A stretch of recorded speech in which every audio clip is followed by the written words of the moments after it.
नमस्कार. आजचा हा व्हिडिओ तुम्ही पाहताय म्हणजे स्वामींनीच तुम्हाला इथपर्यंत आणलं आहे. कदाचित तुमच्या आयुष्यात सध्या खूप संघर्ष सुरू आहे. कधी पैशांची अडचण, तर कधी घरातली अशांती. सगळं ठाऊक आहे. आज स्वामी स्वतः तुमच्या भेटीला आले आहेत तुमचं नशीब उजळवण्यासाठी. हा लक्ष्मीप्रदाय मंत्र तुमच्या आयुष्यातील आर्थिक अडथळे दूर करण्यासाठी अत्यंत प्रभावी आहे. हा मंत्र फक्त 20 मिनिटं श्रद्धेने ऐका.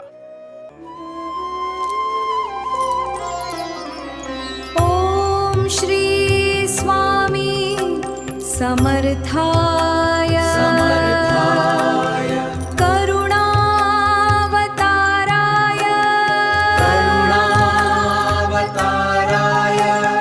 लक्ष्मी प्रदाय नमः. लक्ष्मी प्रदाय नमः. ओम श्री स्वामी समर्थाय करुणावताराय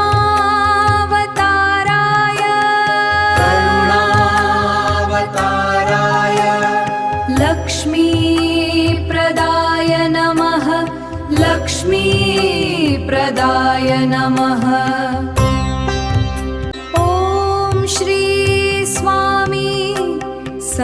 समर्थाय करुणावताराय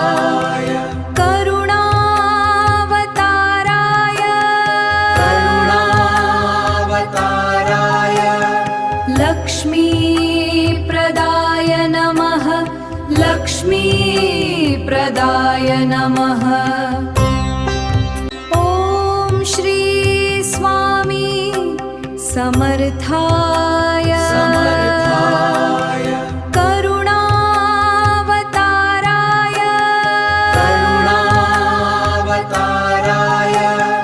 लक्ष्मी प्रदाय नमः. लक्ष्मी प्रदाय नमः.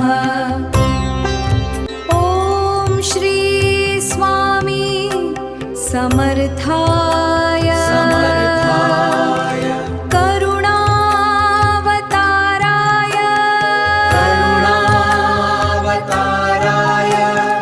लक्ष्मी प्रदाय नमः. लक्ष्मी प्रदाय नमः. ओम श्री स्वामी समर्थाय करुणावताराय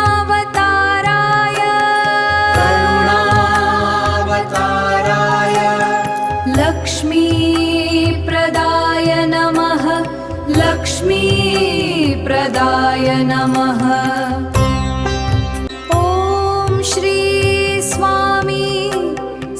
समर्थाय करुणावताराय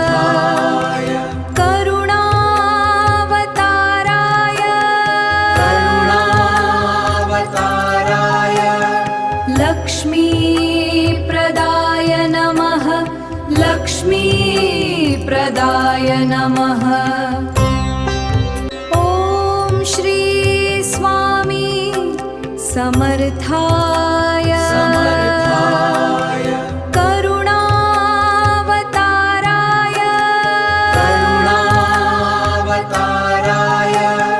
लक्ष्मी प्रदाय नमः. लक्ष्मी प्रदाय नमः. ओम श्री स्वामी समर्थाय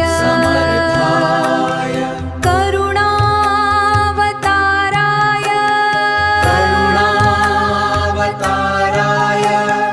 लक्ष्मी प्रदाय नमः. लक्ष्मी प्रदाय नमः. ओम श्री स्वामी समर्थाय करुणावताराय लक्ष्मी प्रदाय नमः. लक्ष्मी प्रदाय नमः.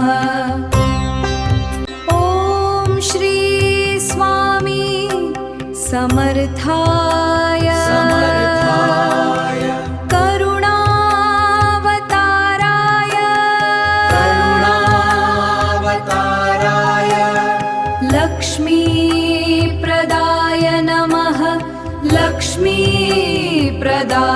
नमः। ॐ श्री स्वामी समर्थाय करुणावताराय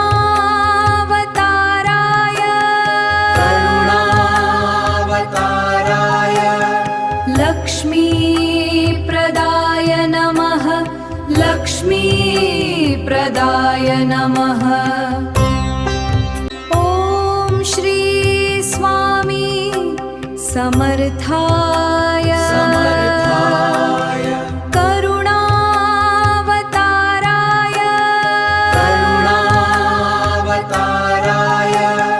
लक्ष्मीप्रदाय नमः। लक्ष्मीप्रदाय नमः। ॐ श्री स्वामी समर्थाय करुणावताराय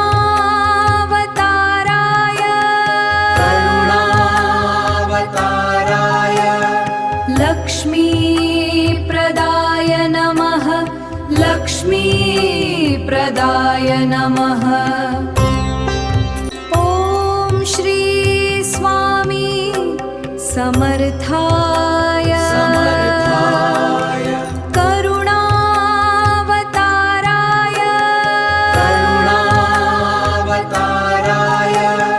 लक्ष्मीप्रदाय नमः। लक्ष्मीप्रदाय नमः। ॐ श्री स्वामी समर्थाय करुणावताराय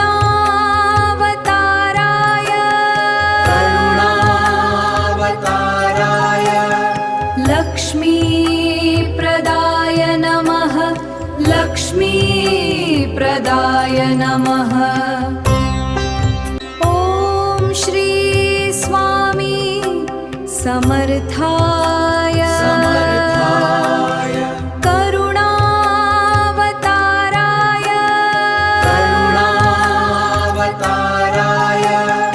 लक्ष्मीप्रदाय नमः। लक्ष्मीप्रदाय नमः। ॐ श्री स्वामी समर्थाय करुणावताराय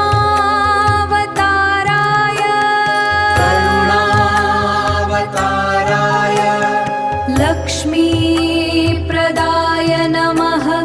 लक्ष्मीप्रदाय नमः। ॐ श्री स्वामी समर्थाय करुणावताराय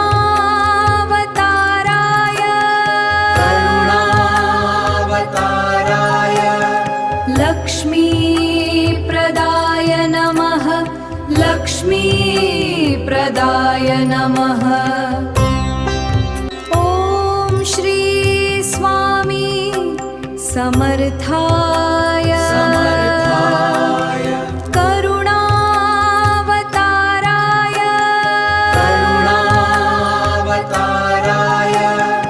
लक्ष्मीप्रदाय नमः। लक्ष्मीप्रदाय नमः। ॐ श्री स्वामी समर्थाय करुणावताराय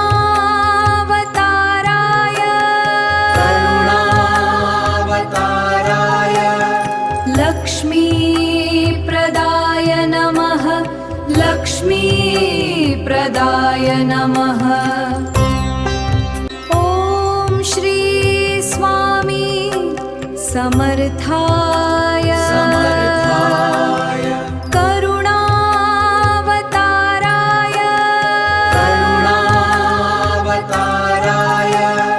लक्ष्मीप्रदाय नमः। लक्ष्मीप्रदाय नमः। ॐ श्री स्वामी समर्थाय करुणावताराय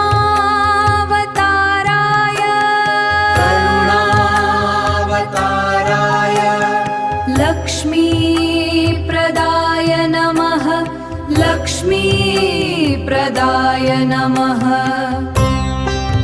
ॐ श्री स्वामी समर्थाय करुणावताराय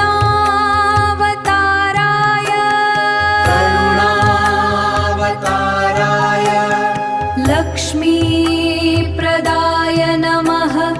लक्ष्मीप्रदाय नमः। ॐ श्री स्वामी समर्थाय करुणावताराय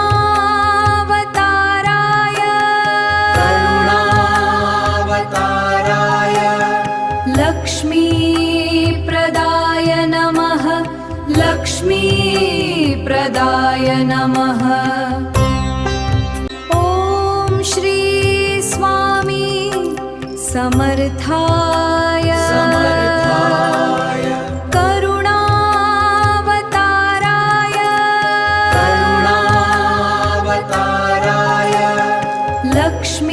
लक्ष्मीप्रदाय नमः। लक्ष्मीप्रदाय नमः। ॐ श्री स्वामी समर्थाय करुणावताराय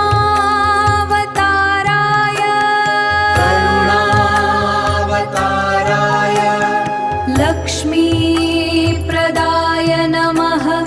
लक्ष्मीप्रदाय नमः। ॐ श्री स्वामी समर्थाय करुणावताराय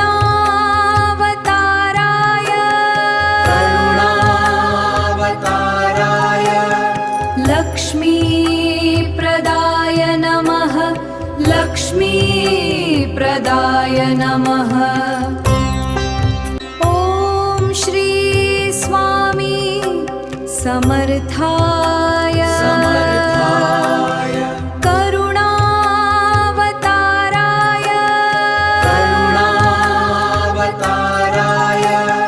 लक्ष्मीप्रदाय नमः। लक्ष्मीप्रदाय नमः। ॐ श्री स्वामी समर्थाय करुणावताराय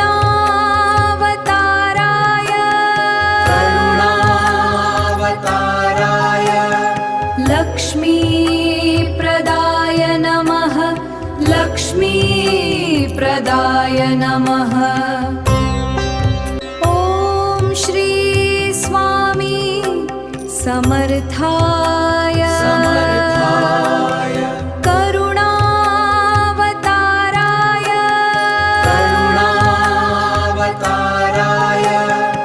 लक्ष्मीप्रदाय नमः। लक्ष्मीप्रदाय नमः।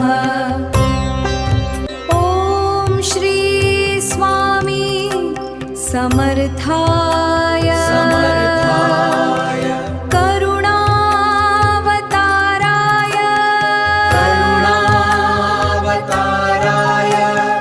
लक्ष्मीप्रदाय नमः।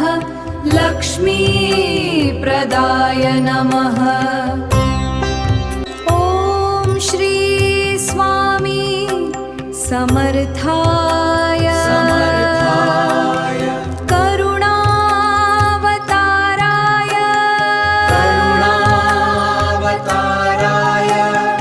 लक्ष्मीप्रदाय नमः। लक्ष्मीप्रदाय नमः। ॐ श्री स्वामी समर्थाय करुणावताराय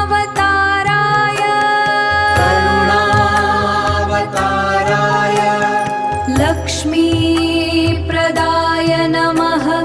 लक्ष्मीप्रदाय नमः। ॐ श्री स्वामी समर्थाय करुणावताराय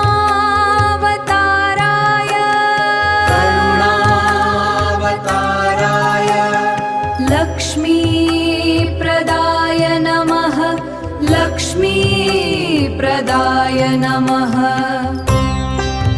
ॐ श्री स्वामी समर्थाय करुणावताराय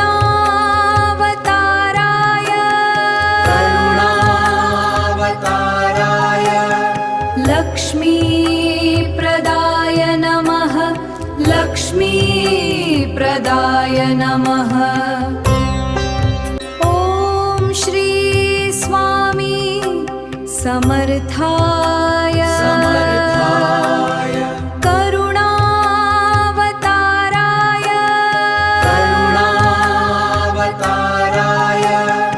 लक्ष्मीप्रदाय नमः। लक्ष्मीप्रदाय नमः। ॐ श्री स्वामी समर्थाय करुणावताराय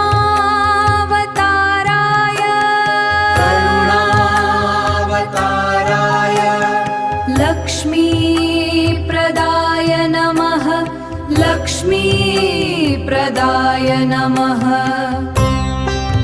ॐ श्री स्वामी समर्थाय करुणावताराय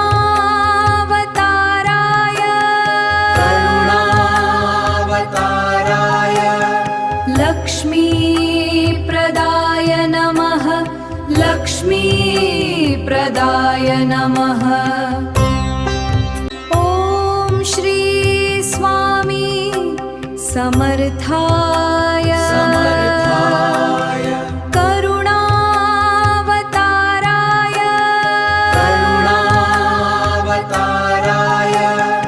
लक्ष्मीप्रदाय नमः।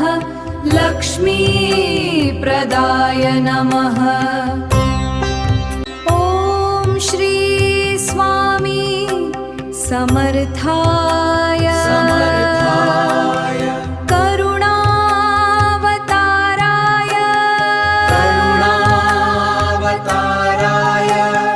लक्ष्मीप्रदाय नमः। लक्ष्मीप्रदाय नमः।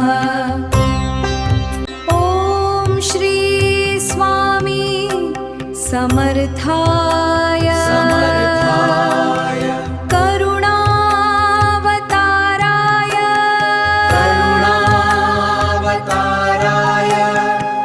लक्ष्मीप्रदाय नमः।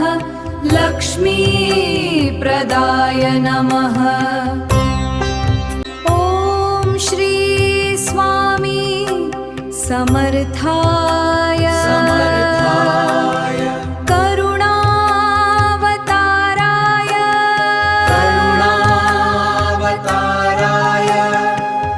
लक्ष्मीप्रदाय नमः। लक्ष्मीप्रदाय नमः। ॐ श्री स्वामी समर्थाय करुणावताराय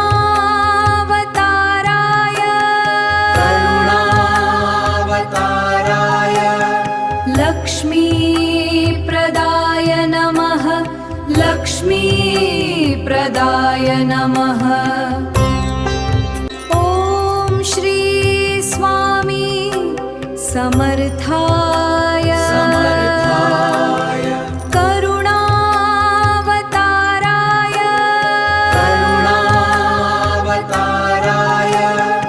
लक्ष्मीप्रदाय नमः। लक्ष्मीप्रदाय नमः।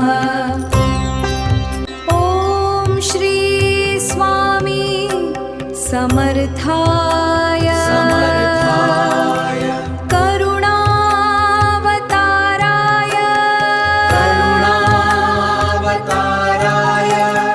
लक्ष्मीप्रदाय नमः। लक्ष्मीप्रदाय नमः।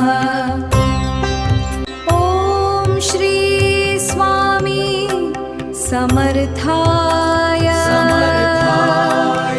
करुणावताराय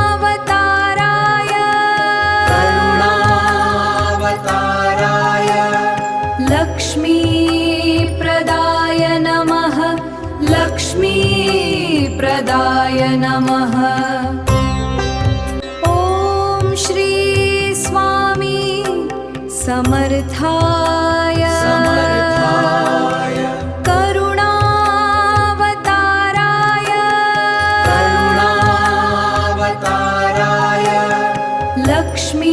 लक्ष्मीप्रदाय नमः लक्ष्मीप्रदाय नमः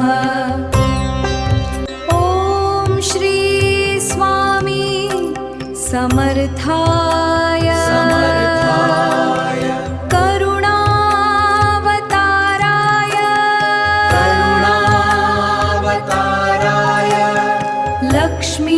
लक्ष्मीप्रदाय नमः लक्ष्मीप्रदाय नमः ॐ श्री स्वामी समर्थाय करुणावताराय